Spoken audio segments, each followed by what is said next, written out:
네, 오늘 우리에게 주시는 하나님의 말씀은 사도행전 6장입니다. 사도행전 6장 1절부터 7절까지 우리 교독함으로 하나님 앞에 영광을 돌리겠습니다. 그때의 제자가 더 많아졌는데 헬라파 유대인들이 자기의 과부들이 매일의 구제에 빠짐으로 히브리파 사람을 원망하니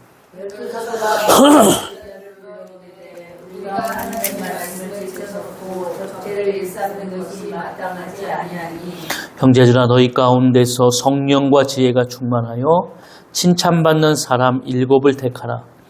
우리가 이 일을 그들에게 맡기고 우리는 오로지 주어난 일과 말씀에 힘쓰리가 아니니 온 무리가 이 말을 기뻐하여 믿음과 성령이 충만한 사람 스데반과 또 빌립과 브로고로와 니가노르와 디몬과 바베나와 유대교에 입교했던 안디옥 사람 니골라를 택하여 다 같이 읽습니다. 하나님의 말씀이 점점 왕성하여 예루살렘에 있는 제자의 수가 더 심히 많아지고 허다한 제사상의 무리도 이 도회에 복종하니라. 아멘. 오늘은 본문의 말씀을 통해서 사도행전 강의 18번째 시간이고요. 그 이름을 위하여 라는 주제로 말씀의 은혜를 나누려고 합니다. 우리가 교회도 그렇고요. 우리의 삶도 그렇고요. 이 사탄의 보이지 않던 우리가 깨닫지 못하는 그런 공격들이 굉장히 많습니다. 영적 전쟁이라고 하는 것은 우리가 깨닫지 못하면 그 정체를 알 수 없고 우리가 깨달을 때야만이 우리가 선명하게 정체를 알고 승리할 수 있게 되는 것이거든요. 근데 우리가 보게 되어지면 처음에는 이 외부의 어떤 강한 힘을 가지고 공격하는 것을 보게 되어집니다. 오늘 이 하나님의 초대교회 속에 2번이나 옥에 갇히게 되고 또 흠씬 매를 맞고 또 어떻게 보면 그들의 괴계 속에 죽을 고비를 넘기지만 하나님은 우리가 지난주에 보니까 가말리엘이라고 하는 사람을 통해서 하나님이 그 안에서 구원하여 주시고 그 안에서 다시 하나님을 믿음으로 나아가는 그들의 삶을 하나님께서 지켜주시고 회복해 주시는 그 놀라운 역사를 우리가 깨닫게 되는 줄로 믿습니다. 이렇게 외부적인 그런 힘을 통해서 드러나는 것이 뭐냐면 우리가 그것을 믿음으로 나아가게 될 때 우리 안에 번성하는 은혜가 임하게 되어집니다. 그러니까 오늘 초대교회에 나타나는 역사가 뭐죠? 사도들이 굽히지 않습니다.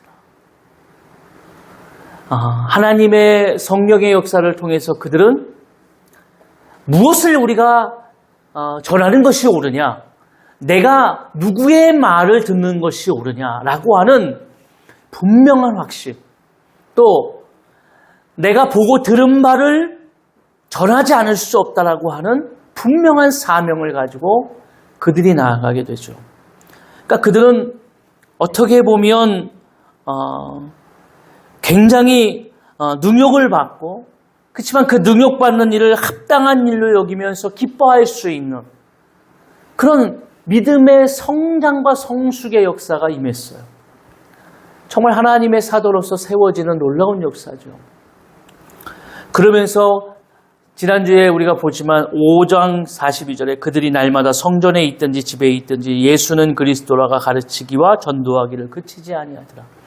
그러니까 어떤 외압이 있을지라도 하나님의 그 사명을, 나를 부르신 그 하나님의 소명을 계속 이루어가는 것입니다.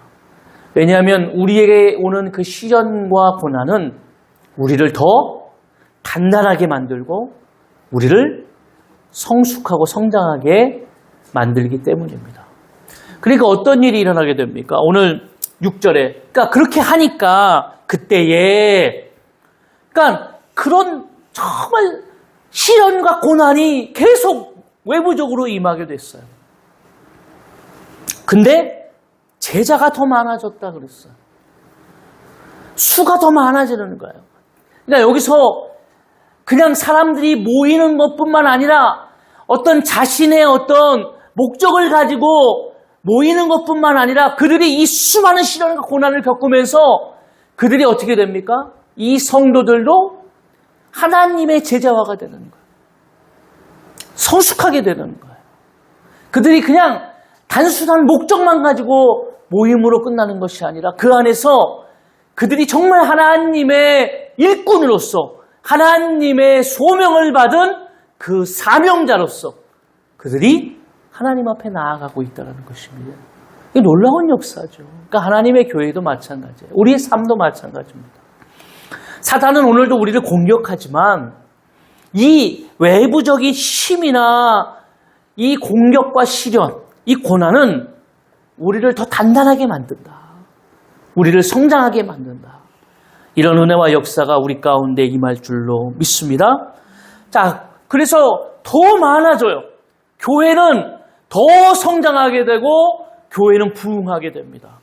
그런데 여기 헬라파 유대인들이 자기의 과부들이 매일의 구제에 빠짐으로 히브리파 사람을 원망한다라고 하는 어떻게 보면 이제 내적인 문제가 생기는 거예요.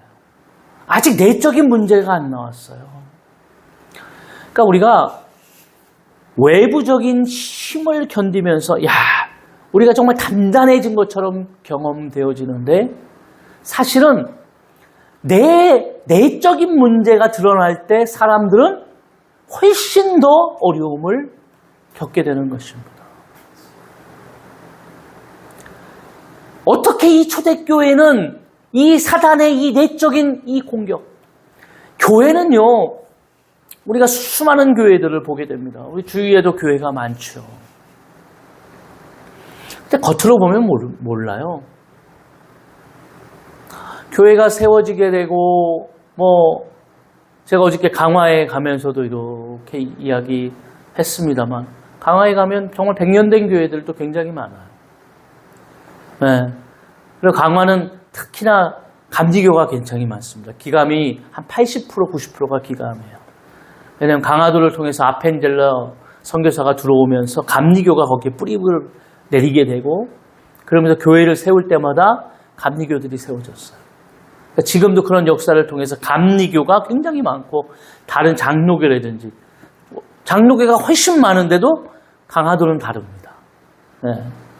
그런데 우리가 교회를 외적인 모습으로 볼 때 100년을 세워지고 그런데 그런 교회들이 그러면 내적인 문제가 없었을까요? 아마 문제없는 교회가 없다라고 하는 우리의 이야기처럼 수많은 어려움들이 있었을 겁니다. 그럼 이 문제에 대해서 이 초대교회는 어떻게 이 문제를 해결했느냐? 이게 굉장히 중요하지 않을까요? 자, 여기서 우리가 이제 이 1절의 말씀을 보면서 좀 이해를 좀 해야 됩니다. 왜냐하면 이 초대교회, 이 새로운 공동체가 드러나면서 오순절날 수많은 사람들이 이제 모이게 됐어요. 그리고 이 마가다락방에 모인 120문도 외에 수많은 사람들이 그것을 보게 됐고 각기의 언어대로 복음을 듣게 됐고 그리고 한 번에 3,000명, 5,000명이 회개하고 주님께 돌아오는 그런 놀라운 역사가 계속되어지고 숫자가 가늠될 수 없을 정도의 숫자가 일어나게 됩니다. 그런데 이 초대교회 구성을 보게 되면 수많은 사람들이 왔지만 이제 크게 두 부분의 구성으로 되어 있어요. 그게 뭐냐면 헬라파 유대인과 히브리파 유대인이 구성이 되어 있습니다. 헬라파 유대인들은 쉽게 얘기하면 우리가 이야기하는 대로 본토를 떠나서 이제 그 외국으로 이렇게 나아가는 겁니다. 여러 가지가 있겠죠. 직장이라든지 여러 가지 상황이라든지 이것을 통해서 나아가게 되고 그들이 이제 유대 유월절이라든지 이런 명절이 되면 어떻게 합니까? 또 다 모이게 되어 있어요. 다 본토로 돌아옵니다. 네. 이런 이 모습들 그러면서 이들의 사는 삶의 근거지는 어디가 됩니까? 다 그 당시에 이제 헬레니즘이라고 하는. 네. 그래서 그들이 살아가고 있는 삶의 모습 속에서 우리가 볼 때, 야, 그러면 누가 헬라파 유대인이고 누가 히브리파 유대인이냐 어떻게 구분하냐? 굉장히 쉬울 수 있어요. 그게 뭐냐면 언어를 볼 수 있습니다. 언어를. 네. 그러니까 이제 헬라파 유대인들은 헬라어를 많이 써요. 왜냐하면 외국에서 그거를 많이 쓰기 때문에 헬라어를 많이 구사하고 히브리파 유대인들은 반대로 본토에 있는 사람들이에요. 그러니까 히브리파 유대인들은 무슨 언어를 썼냐면 아람어를 많이 썼습니다. 아람어. 그러니까 예수님도 아람어를 쓰셨는데 아람어를 많이 쓰는 유대인들이에요. 그러니까 여러분 보세요. 우리가 미국에 한 달만 갔다 와도 혀가 꼬부라져요. 네. 누가 가면 미국에서 살다 온 줄 알아요. 그러니까 우리가 이렇게 나아가서 또 몇 년을 살게 되어지면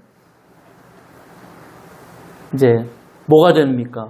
어떤 의식이나. 그러니까 언어를 쓴다라고 하는 것은 그 언어 속에 있는 어떤 그 문화와 또 전통, 사상, 사고 이런 것들이 이제 바뀌어지는 거예요. 바뀌어지는 겁니다. 그러니까 헬라파 유대인들은 그렇게 살아가는 사람들이 이제 6월 오순절을 맞이해서 모이게 되는 거예요. 근데 그 숫자로 보게 되면 이 헬라파 유대인들은 소수입니다. 그리고 더 많은 사람들은 히브리파 유대인들이에요. 아람어를 쓰는. 그래서 이 본토에 있는 사람들이기 때문에 이 히브리파 유대인들은 굉장히 많아요. 네. 그런데 그래도 이 두 그룹이 크게 이게 나눌 수 있는 그룹이에요. 그때 오늘 본문에 뭐 그랬냐면 헬라파 유대인들이 자기의 과부들이 매일의 구제에 빠짐으로 히브리파 사람을 원망했다 그랬어요. 이게 이제 그 당시에 구제를 알아야 되는데요. 이제 교회에서 이 공동체 구제가 두 가지의 구제인데 하나는 주마다 하는 구제가 있어요. 그러니까 쉽게 얘기하면 우리에게 뭐 주일날 구제를 한다든지 아니면 일주일에 한 번 구제를 하는데 그것은 뭐냐면 이 과부와 고아, 이 본토에 사는 특히 이제 히브리파 사람들의 그 과부와 고아 나그네를 위한 구제예요. 네. 어려운 사람들을 돕는 겁니다. 지금 얘기하면 살아가기 좀 어려운 사람들에게 돕는 거예요. 그리고 하나는 매일 구제하는 것인데 이 매일 구제는 헬라파 유대인들이 중심입니다. 왜냐하면 이들이 원래 살아가고 있는 그 삶의 근거지는 다 외국에 있어요. 그런데 지금 임시적으로 지금 본국으로 돌아와서 임시에 거처해 있는 거니까 이 사람들이 임시에 거처해 있으니까 뭐가 필요합니까? 매일의 이 사람들의 구제가 필요하잖아요. 네. 그러니까 매일의 구제를 해줘야 돼요. 물론 헬라파 유대인들이 중심에 다른 사람들도 필요하겠죠. 네. 근데 이렇게 하다 보니까 무엇이 드러나게 되냐면 아까도 얘기했지만 히브리파 유대인들은 다수고 헬라파 유대인은 소수예요. 그리고 말도 제가 아까도 그냥 우스갯소리로 얘기했지만 사람들이 오래 살다 보면 말도 좀 잊어버리게 되고 단어도 좀 생각이 안 나가게 되고 또 그 문화적인 특성들이 좀 잃어버리게 되잖아요. 그러면 뭐가 좀 어려워지냐면 의사소통이 좀 어려워져요. 네. 그러니까 서로 이 두 그룹이 의사소통이 약간씩 어려워져요. 안 되는 건 아닌데 어려운 거예요. 그러다 보니까 뭐가 되냐면 이 헬라파 유대인들이 볼 때에 이 우리가 받아야 될 구제의 대상이었던 이 과부, 지금 헬라파 유대인의 과부들이 소외를 당하는 거예요. 그것을 보면서 뭘 하냐면 불평을 하는 겁니다. 히브리 사람들에게. 왜 너희들은 그렇게 공평하고 공정하게 하지 않냐? 왜 우리를 이렇게 소외시키냐? 이런 문제가 지금 드러나게 되는 거예요.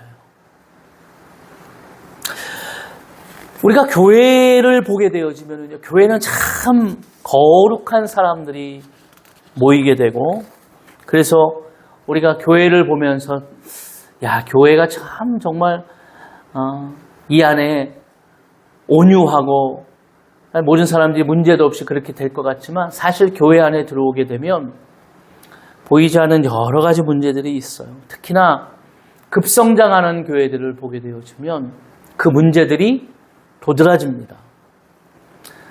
이 문제 속에 보면 소외당하는 막 성장주의로 나아가게 되어지니까 우리가 이야기하는 것처럼 막 앞만 보고 나아가게 되면 그 뒤에 이제 상처받고 시험 드는 사람들이 있게 마련해요. 다 돌아보질 못하는 것이거든요. 그러니까 목사님들이 그런 겁니다. 저는 좀 해보고 싶긴 한데 한 100명 정도 모이면 그래도 교회가 이상적이에요. 목사님들 그런 얘기 하더라고요. 한 200명까지는 굉장히 교회가 이상적이라고 그래요. 네, 한 목사님이 다 이렇게 볼 수 있고 관심을 다 가질 수 있고 성도들 알 수 있고. 그런데 1000명, 500명, 1000명이 넘어가는 순간 그 목사님의 목회에서 그 성도들을 다 알 수가 없대요. 네. 그때는 이제 뭐가 됩니까? 이제 다 팀 목회처럼 서로 이제 다 다른 목회 협력하는 사람들이 필요한 거예요. 그러니까 목회 방향이 좀 달라지죠. 10,000명 정도 모이면요, 교회에 아마 담임 목사님이 누가 누군지도 모를 거예요. 네. 길거리 다니다가 교회 중지가 아니면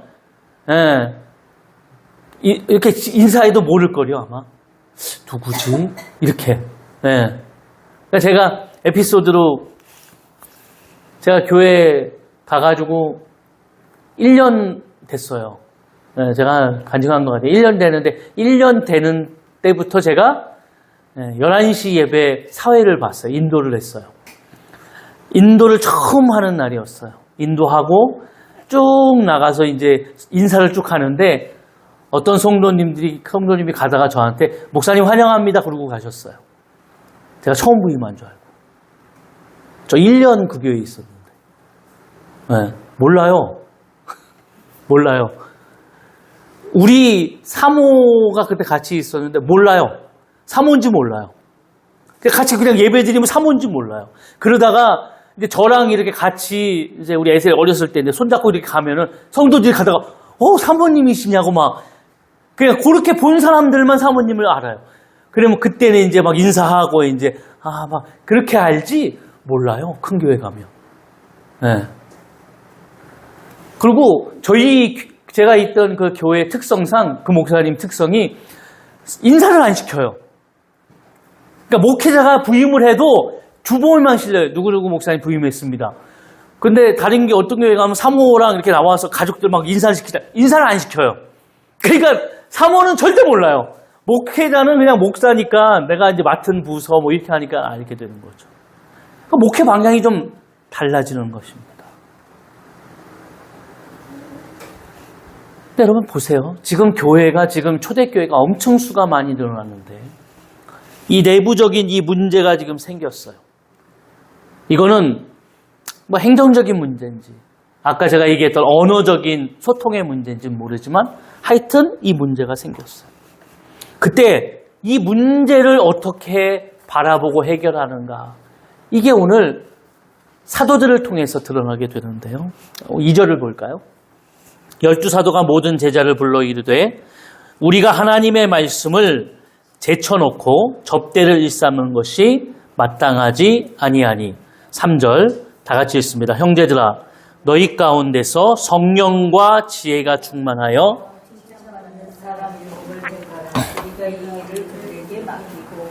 아멘. 오늘 이 일을 이렇게 보면서 사도들이 처음에 드러나고 있는 것이 뭐냐면 이 문제를 문제라고 생각했다는 거예요. 아까 제가 설명했잖아요. 히브리파 유대인들은 많고 헬라파 유대인은 소수라고 그랬어요. 근데 교회들의 문제가 뭐냐면 교회는요, 민주적인 교회가 아닙니다.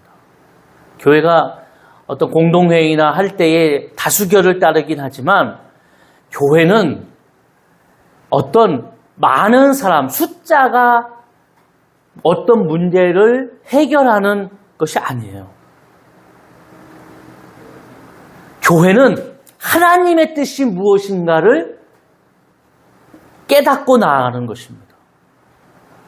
그러니까 교회라고 하는 것이 우리가 잘못되게 생각하면 사람들이 많은 것이 옳다라고, 그리고 소수의 사람들은 희생해야 된다라고 하는 잘못된 생각을 할 수 있어요.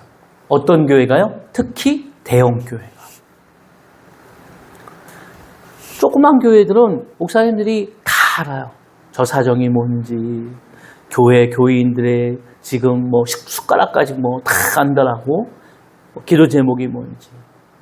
그러니까 알 수가 있어요. 근데 교회가 커지면 교회가 나아가면서 뭘 합니까? 교회가 이렇게 하는데 소수의 지금 이 문제에 대해서 어떻게 생각합니까? 어쩔 수 없지 뭐. 우리가 나아가는데 이건 뭐 어쩔 수 없지. 치러야 될 희생이 아닐까? 라고 하는 잘못된 근거의 생각을 할 수 있다. 목회자들도 마찬가지예요. 그런데 하나님이 오늘 초대교회를 보면서 우리에게 이야기하시지만, 여러분, 예수님이 99마리의 양을 내버려 두시고 한 마리의 양을 찾으러 가셨어요. 근데 어떤 사람들의 시각을 보면 이렇습니다. 99마리의 시각에서는 한 마리고 하나 그거 잊어버렸다고, 우리 99마리가 여기 있는데 우리를 내버려 두고 그 한 마리를 찾으러 가시는 게 말이 돼? 라고? 하지만 99마리는 안전한 곳에 있어요. 근데 여러분, 반대로 소수지만 한 마리의 그 영혼의 입장에서 볼 때에는 내가 지금 힘들고 어려울 때, 내가 정말 주님이 필요할 때 그 한 마리를 찾으시는 예수님의 그 사랑과 은혜를 경험하게 될 때에 우리는 그 안에서 놀라운 하나님의 뜻을, 사랑을 깨닫게 된다고 하는 것입니다. 교회도 마찬가지잖아요. 교회도. 오늘 사도들이 이 소수의 문제지만 이 소수의 문제를 받아들였어요. 그리고 소수의 문제를 받아들이면서 그들이 뭘 하고 이야기하냐면, 우리가 하나님의 말씀을 가르치는 것을 제쳐놓고 이 접대하는 일에 우리가 하는 것이 옳지 않은 것 같다. 이 말은 본질을 찾는 거예요. 본질로 돌아가는 겁니다. 하나님이 초대교회를 세우신 본질, 하나님이 교회를 세우신 본질, 하나님이 목회자를 세우신 본질. 교회가 커지게 되면은요, 뛰어나게 드러나는 사람들이 있어요. 뭐 하는 사람이 뛰어난 줄 아세요? 행정을 잘하면 뛰어나게 돼요. 여러분, 사람이 많아지면 행정을 해야 돼요. 조직을 해야 돼요. 편성을 해가지고 탁탁탁탁탁탁. 네? 목사님들 막 하면은 막 제가 부교육자 하면서도 각기 다 다른 달란트가 있어요. 네. 그런데 어떤 목사님은 보면 제가 봐도 저 목사님 참 부럽다 하는 목사님 이렇게 막 탁탁탁탁 나눠가지고 또 소그룹 모임 같은 거, 이게 성경 공부 같은 걸 이렇게 탁탁탁 잘하는 분이 있어요.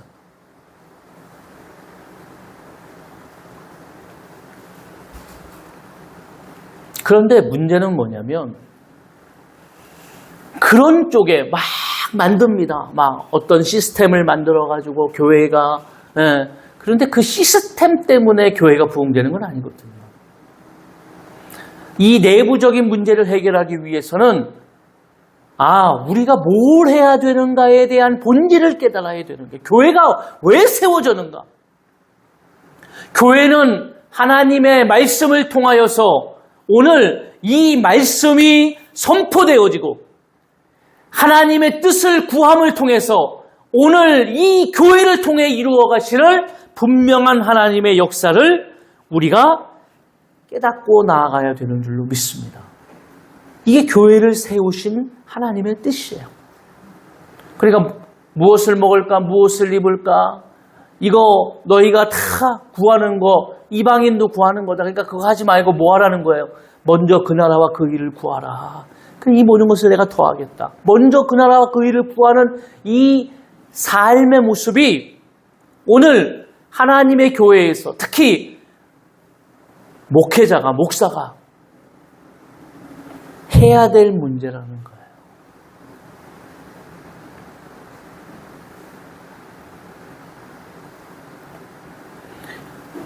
오늘 그럼을 통하여서 이 사도들은 우리가 올바로 말씀을 가르치지 않으면 이 내부적인 이 문제, 이것은 뭐예요?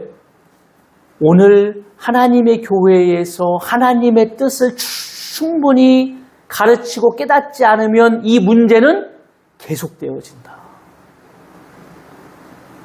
이것은 뭔가 행정적인 문제로, 뭔가 분류를 잘하고 조직을 잘해서 이 문제가 세상의 것처럼 해결되는 것이 아니다.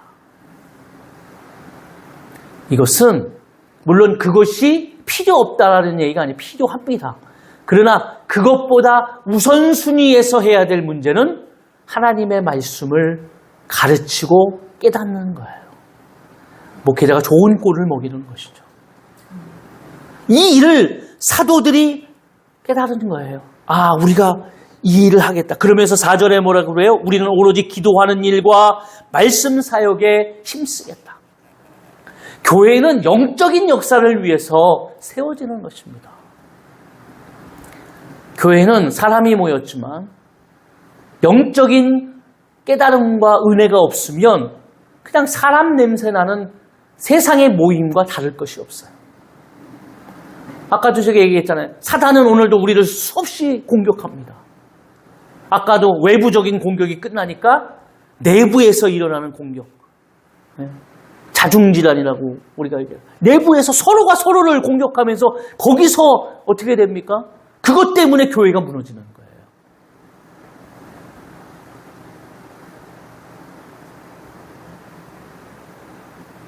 교회라고 하는 것이 참 어떻게 보면 외부에서 건강하고 거룩하고 막 선한 사람들이 모여서 온유하고 이럴 것 같지만 그렇지가 않아요. 그렇지가 않아요. 내부적인 문제가 일어나게 되면 얼마나 싸납게 싸웁니까 교회가. 아니 교회에서 함께 예배를 하고 찬양을 해야 될 교회가 막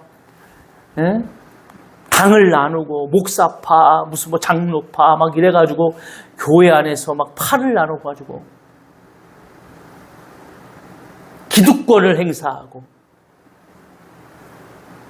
이런 내부적인 문제는 영적인 어떤 하나님의 은혜를 깨닫고 나아가지 않으면 그들이 영적인 하나님의 그 분명한 뜻을 분별하지 않으면 그것을 이겨낼 수가 없다. 왜요? 정체를 모르기 때문이에요. 왜 어디서부터 이 문제가 일어났는지 그 정체를 모르기 때문이에요.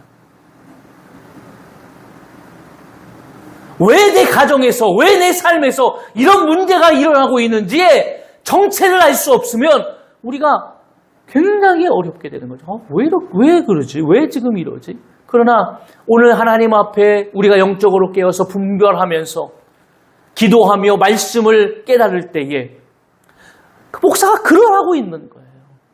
영적으로 오늘 무엇을 그들이 분별해야 되는지, 무엇을 그들이 바라봐야 되는지, 그들이 무엇을 놓치고 있는지, 한 영혼이 얼마나 중요한지, 교회가 급성장하고 대형교회가 됐다고 해서 한 영혼이 그냥 시시한 존재가 아니라 한 영혼이 얼마나 귀한 존재인가. 그래서 함께 나아갈 수 있도록 모든 지체들이 기다려줄 수 있고 그 안에서 함께 섬겨줄 수 있고 그런 영적인 하나님의 은혜가 임할 때 그 교회가 건강한 교회, 능력 있는 교회가 될 줄로 믿습니다. 그럴 때 정말 진정한 부흥이 임하지 않겠어요? 그런데 사람들이 생각할 때에는 교회에 헌금이 얼마나 나오냐, 숫자는 얼마나 나오냐, 이거에 막 생각을 하고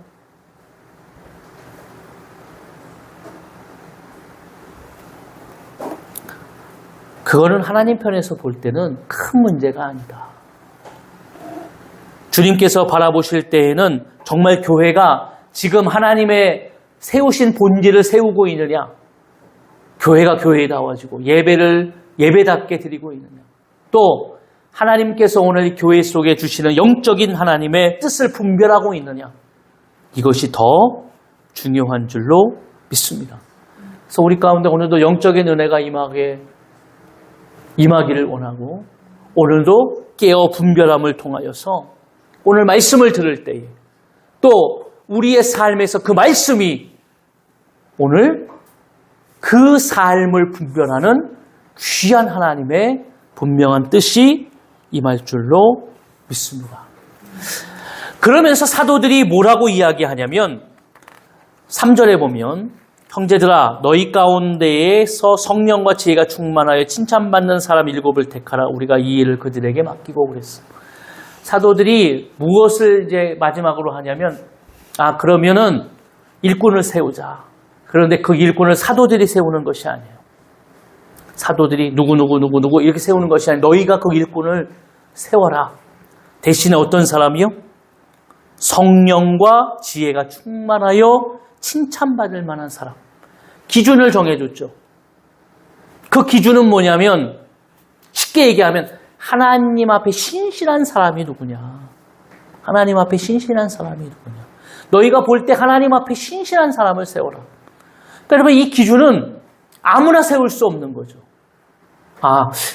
그러면 어떤 신실한 사람을 우리가 세우는 것이 좋을까? 그러면서 이들이 고민을 하며 세웠어요. 그 고민하며 세운 사람이 5절에 나와요. 우리 다 같이 한번 읽어볼까요? 5절. 온 무리가 이 바하여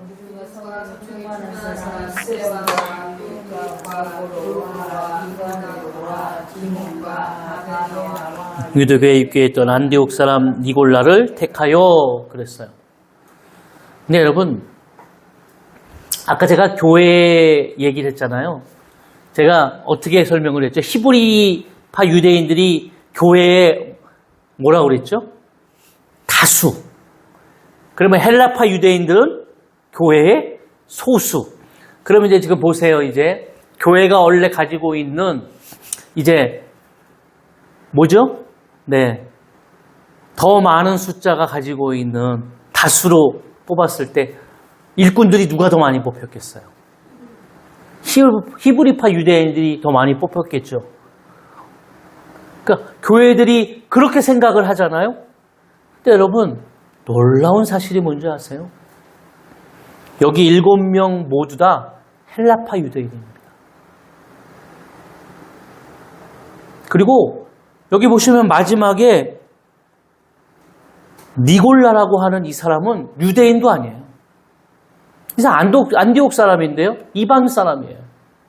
근데 그냥 그 사람이 유대교회로 개명을 한 거예요.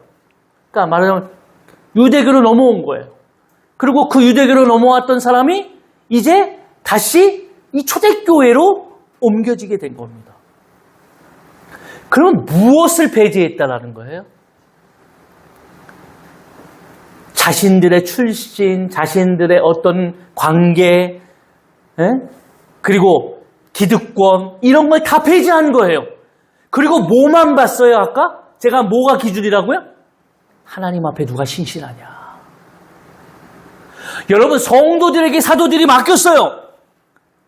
그리고 사도들은 뭐라고 결정했냐면 본질로 돌아가겠다 그랬어요. 그리고 우리는 기도와 말씀하는 일에 전념하겠다. 그랬더니 하나님의 교회가 뭐가 됐어요? 이들의 문제가 뭐였냐면 헬라파 유대인과 히브리파 유대인들이 서로 의견이 서로 맞지 않고 서로 뭐예요? 소외당하는 것 같고 교회에서. 그런데 사도들이 먼저 본질을 세우고 하나님 앞에 우리가 하나님의 교회가 어떤 모습으로 나아가야 되는가를 분명히 분별하고 세웠을 때에 그 밑에 있는 그 모든 성도들이 문제를 어떻게 했어요? 여러분 보세요. 히브리파 유대인들이 잔뜩 뽑혔어요. 아니면 히브리파 유대인들이 다 모든 것을 장악하고 헬라파 유대인 한 명 정도 했다고 생각해 보세요. 다수의 의견과 같이. 그러면 이 교회가, 이 초대교회가 어떻게 됐겠어요? 지금 이 문제가 해결됐겠습니까? 시끌시끌했겠죠. 기득권을 놓지 않고 기득권자들이 자신들이 더 다수라고 해서 어떤 문제에 대해서 다수가 더 힘을 갖고 그 문제, 소수는 거기에 대해서 어떻게 해요? 작은 숫자니까 희생을 하고 따라야 된다라고 하는 이런 논리가 아니라 하나님의 뜻이 뭐냐? 어떤 사람이 신실하냐라고 하는 이 문제 속에서 그들이 뽑은 자들을 보니까 다 헬라파 유대인이었던 거예요. 자연스럽게 이 문제가 해결됐어요. 왜 교회가 본질을 세워야 되느냐? 왜 교회가 오늘 이 영적인 하나님의 이 본질을 깨달아야 되느냐? 이 본질을 깨달을 때에 교회는 하나님 안에서 건강한 모습으로 세워질 수 있기 때문이에요. 이 문제는 조직을 어떻게 세우고 이게 없어야 된다는 얘기가 아니에요. 우선순위가 뭐냐를 얘기하는 거예요. 조직도 있어야 되고 행정도 잘해야 됩니다. 네. 그런데 우선순위가 뭐냐는 거예요. 내 삶에, 내 신앙에, 내 가정에 우선순위가 뭐냐는 거예요. 교회만일까요? 아니요, 우리 삶도 마찬가지죠. 내가 영적으로 지금 우선순위를 세워서 기도하는 일, 하나님의 말씀을 보는 일, 오늘 주님을 따르는 일에 우선순위와 본질을 가지고 나아갈 때에 이 뒤에 있는 이 문제들은 어떻게 된다고요? 하나님 안에서 해결이 되는 거예요. 근데 우리는 뭘 자꾸 봅니까? 문제를 보고 그 문제를 해결하기 위해서 그러니까 다수가 옳다, 그 소수는 희생해야 된다 이런 문제를 계속 가지면 소수의 사람들은 계속적으로 불만을 토로하고 계속적으로 어떻게 합니까? 교회가 그런 문제가 있어요. 계속 함께 간다고 하는 하나 되어야 된다고 연합되어야 된다고 하는 교회, 그런데 그런 교회들이 그렇게 하지 못하는 거예요. 문제는 보이는 현상에 있지 않고 우선순위의 본질을 찾는 데 있다. 우리의 존재가 영적인 존재라고 하는, 이것이 사단의 공격이라고 하는, 괴계라고 하는 그 문제를 깨닫는 데 있다. 할렐루야. 그러니까 여러분, 사도들이 이제 우리는 기도와 말씀 증거하는 일에 전념하고 일곱 집사들에게, 세운 일곱 집사들에게 이제 교회의 모든 재반적인 업무들을 다 맡기겠다. 그리고 우리가 하는 대로 어떻게 됩니까? 그 뒤에 그 일곱 집사를 통하여 어떤 교회에 어떤 일이 일어나는지 이 사도행전을 통해서 우리가 이제 볼 겁니다. 하나님의 놀라운 역사가 임하게 되는 것이죠. 그리고 7절에 하나님의 말씀이 점점 왕성하여, 뭐가 왕성해요? 말씀이 점점 왕성하여. 이제 사도들이 그렇게 결단하고 하나님의 말씀을 가르치고 기도했더니 영적으로 말씀이 점점 왕성했어요. 말씀이 왕성해졌어요. 말씀이. 좋은 꼴을 먹이고 영적인 하나님의 진리의 말씀이 선포되어지고, 그랬더니 어떻게 돼요? 예루살렘에 있는 제자의 수가 더 심히 많아졌다. 더 심히 많아졌다. 여러분, 그러니까 모이는 사람도 중요하지만 제자의 수가 더 많아져야죠. 하나님 안에서 결단하고 하나님 안에서 깨닫고 주님의 말씀을 통하여 순종하는 자들이 많아지는 거예요. 그리고 교회가 그 일을 감당하니까 어떻게 돼요? 허다한 제사장의 무리도 이도에 복종한다. 제사장 뭐 하는 사람들이에요? 제사 지내는 사람들이에요. 제사장들은 다른 잡을 가질 수가 없어요. 원래 유대인법에도. 그러니까 그 사람들은 제사하는 일을 해야 돼요. 근데 지금 이 초대교회가 제사를 합니까? 안 합니까? 안 해요. 그럼 제사장들은 지금 뭘 잃어버리는 거예요? 잡을 잃어버리는 거예요. 먹고 사는 문제에 달려있는 거예요. 그런데 이들이 허다한 무들이 이 도를 따라요. 이게 무슨 말입니까? 그들이 영적으로 무엇이 본질적인 진리인지를 깨닫게 되는 거예요. 할렐루야. 교회에 뭐가 일어나기 시작하는 거예요? 이 초대교회를 통해 변화의 역사가 일어나게 되는 겁니다. 여러분, 그러니까 우리가 이것을 바라봐야 돼요. 우리는 외적인 고난과 역경, 내적으로 드러나는 이 모습을 보면서 왜 교회가 이렇게 시끄럽까? 왜 교회가 이렇게 하소한 날 이렇게 시끄럽고 그럴까? 고난이 있고. 그러나 이 고난과 역경은 하나님이 오늘 교회를 더 건강하게 만드는데 하나님이 세우시는 분명한 하나님의 뜻인 줄로 믿습니다. 왜요? 이 고난과 역경을 통해 무엇으로 돌아가기 때문에요? 본질로 돌아가기 때문에. 내가 누구인지, 내가 무엇을 해야 되는가의 우선순위를 깨닫기 때문에. 한 주간 우리의 삶을 통하여 다시 한번 깨닫고 결단하시기를 원합니다. 내가 무엇을 세워야 되는가? 내가 무엇을 붙잡고 나아가야 되는가?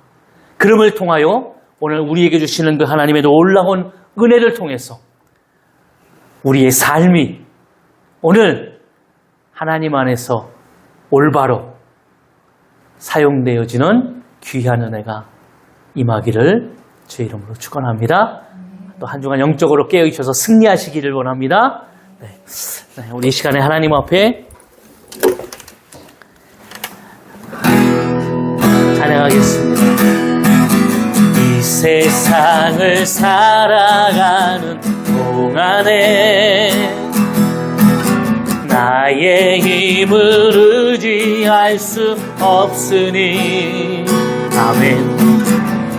기도하고 낙심하지 말 것은 주께서 참 소망이 되심이라. 주의 길을 걸어가는 동안에 세상의 것 의지할 수 없으니 아멘. 감사하고 낙심하지 말 것은 주께서 참 기쁨이 되심이라.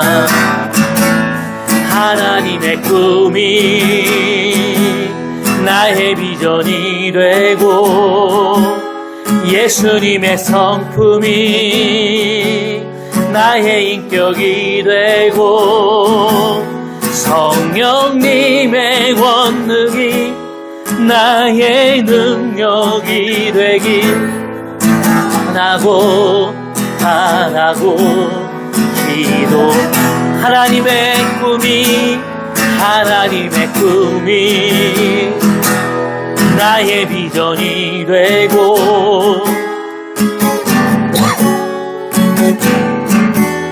나의 인격이 되고 성령님의 권능이 나의 능력이 되길 원하고 바라고 기도합니다. 아멘. 참 가사가 참 좋죠. 이 세상을 살아가는 동안에 나의 힘을 의지할 수 없으니 기도하고 낙심하지 말 것은 주께 참 소망이 있다. 오늘도 우리는 하나님의 꿈이 이루어질 수 있도록 그것이 나의 비전이 되고 내 삶을 나아갈 수 있는 분명한 소망이 될 줄로 믿습니다.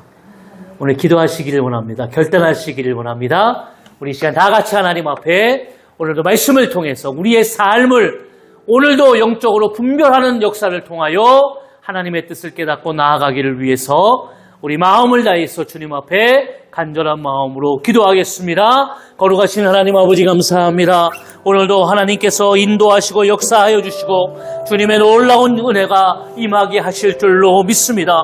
오늘 우리는 하나님의 교회를 세우면서 아버지 하나님 주님의 교회에 어떤 문제들이 있는지, 그러나 이 문제는 아버지 하나님 우리에게 하나님의 본질을 깨달을 수 있는 분명한 은혜가 됩니다. 그러나 이 문제를 우리가 깨닫지 못할 때에 우리는 아버지 하나님 잘못된 것을 붙들고 아버지 하나님 잘못된 것을 우선하여서 우리가 아버지 하나님 하나님의 아버지 뜻을 이루지 못하는 그런 어려움을 겪게 됩니다. 하나님 오늘도 주님 안에서 모든 것을 내어 맡기며 하나님 앞에 간절한 마음으로 기도하며 결단하며 나아갑니다. 아버지 세상을 살아가는 나의 삶이 나의 힘으로 능으로 될 수 없다는 것을 압니다. 오늘 하나님이여 주의 길을 가는 내 삶이 하나님이여 주님을 의지하지 않으면 나아갈 수 없다는 것을 깨닫게 됩니다. 이것이 영적인 본질입니다. 오늘도 영적으로 깨어서 주님을 의지해야만 합니다. 우리가 주님을 아버지 바라보며 기도와 말씀을 통하여 깨달을 때에 우리의 삶을 통하여 이루어 가시는 하나님의 그 비전과 꿈을 내가 깨달을 수 있습니다. 내가 오늘도 기도하며 내가 분별하며 나아가는 삶의 은혜가 오늘 아버지 하나님 앞에 오늘도 우리의 삶을 결단하며 나아갈 때에 역사될 줄로 믿습니다. 하나님 오늘도 나를 세워 성숙하게 도와주시고 영적으로 깨어 아버지 하나님 분별하여 정체를 깨닫게 하여 주셔서 내가 아버지 하나님 무엇을 하며 나아가야 되는지, 내 삶에 내 가정에 하나님의 교회에 무엇이 문제인지 내가 분명히 깨달을 수 있도록 하나님 은혜를 내려 주옵소서. 오 아버지 하나님 감사합니다. 아버지 하나님 연약한 교회입니다. 부족한 교회입니다. 그러나 하나님께서 이 교회를 통해서도 분명한 하나님의 뜻을 이루어 가실 줄로 믿습니다. 오 하나님 감사합니다. 주님 역사하여 주옵소서. 하나님의 영광이 드러나게 하여 주옵소서. 하나님의 거룩한 은혜가 임하게 하여 주옵소서. 하나님께서 인도하시고 붙들어 주실 줄로 믿습니다. 오 아버지 하나님 감사합니다. 오늘도 결단하며 주님 앞에 강구하오니 오늘도 하나님이여 주님 앞에 나아가는 자들을 통하여서 하나님의 거룩하신 뜻과 영광이 드러나게 하여 주옵소서. 내 삶을 그렇게 사용하여 주실 줄로 믿습니다. 오 하나님 감사합니다. 세워 주옵소서. 주님 앞에 순종하게 하여 주옵소서. 오늘도 악한 것들과 싸워 승리하게 하여 주옵소서. 예수의 이름으로 승리할지어다. 오 하나님 감사합니다. 아버지 하나님 육신의 연약함 질병을 고쳐주시고 예수의 이름으로 오늘도 우리 마음 가운데 심령 가운데 주님의 평안이 하나님의 기쁨이 임하게 하여 주옵소서. 감사합니다. 역사하심을 감사합니다. 거룩하신 하나님 아버지 감사합니다. 오늘도 주님을 의지합니다. 하나님을 바라보는 자들이 기도하며 나아갈 때에 하나님께서 주시는 그 은혜와 사랑을 깨닫게 하여 주옵소서. 오늘도 주님 앞에 본질을 깨닫고 오늘도 기도와 말씀을 통해서 영적으로 주님을 바라보며 깨어있기를 결단합니다. 우리의 삶이, 우리 가정이, 이 교회가 그렇게 하나님 앞에 사용되게 하여 주옵소서. 그럼을 통하여서 살아가는 성도들을 통해 이루어 가실 하나님의 꿈과 비전이 주님을 의지함을 통하여 날마다 성취되며 승리하게 하여 주옵소서. 오늘도 내가 나사렛 예수의 이름으로 명하노니 영적으로 깨어있게 도와주시고 악한 것 사단은 예수의 이름으로 떠나갈지어다. 오늘도 내가 나사렛 예수의 이름으로 명하노니 우리의 심령에 하나님의 평강과 기쁨이 임할지어다. 오늘도 나사렛 예수의 이름으로 명하노니 육신의 모든 질병은 떠나갈지어다. 치유될지어다. 하나님이여 주님께서 역사해 주실 줄로 믿습니다. 오늘도 주님 앞에 예배했습니다. 이 예배 흠양하여 주시고 주님 앞에 예물을 구별해서 드렸습니다. 드려진 모든 예물을 주님 받아주셔서 하늘의 신령한 것과 땅에 기름진 것으로 30배, 60배, 100배의 열매가 맺어지게 하여 주옵소서. 여호와는 내게 복을 주시고 너를 지키시기를 원하며 여호와는 그의 얼굴을 내게 비추사 은혜 베푸시기를 원하며 여호와는 그 얼굴을 내게로 향하여 주사 평강 주시기를 원하노라. 이제는 우리 주 예수 그리스도의 은혜와 하나님 아버지의 사랑하심과 성령님의 내주교통 충만하신 은혜가 오늘 하나님 앞에 예배하며 결단하며 영적으로 깨어 나아가는 사랑하는 모든 성도들의 삶과 가정과 또 교회 위에 사랑하는 모든 성도들의 자녀와 일상 위에 이제로부터 영원까지 함께 있을지어다.